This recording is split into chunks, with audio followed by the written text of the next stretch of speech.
我學到嘅嘢咧，就真係原來中電嘅 Apps 咧係有咁實用嘅功能啦，可以讓我哋好快知道屋企用電嘅情況。咁啊，亦都好長者 friendly 咁去用啦，好簡單幾個掣用到啦。咁另一方面就係響好幸運認識到玉蓮婆婆啦。咁佢對生活嘅積極性同埋佢好好奇去學好多嘢，我都覺得係好值得去學習。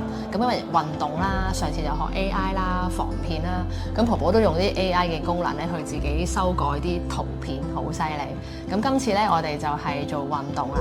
咁啊，婆婆都克服佢自己一啲嘅情況啦，咁都好努力去伸展同埋做運動。咁啊，希望呢樣可以繼續 keep 住落去，我哋一齊拍住相。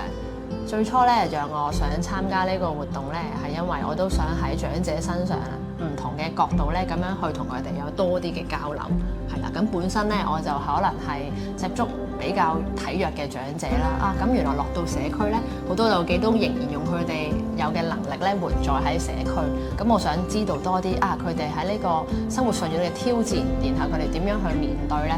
咁啊，所以多方面咧去接觸佢哋多啲。咁啊，所以最後報咗呢個活動。玉蓮婆婆，你好，你好，係我呢兩節同你一齊相處咧，我覺得你嘅正面人生態度好值得我學習，就好高興可以參加到中電呢個同行計劃，咁認識到阿珊啦，咁啊同埋啲同學另一個同學仔啦，佢哋咧好有耐性咁，又教我玩 AI 啦，P 啲圖落去啦咁樣，同埋中電咧亦都講咗好多嗰啲慳電嘅知識俾我哋，得益係好多嘅。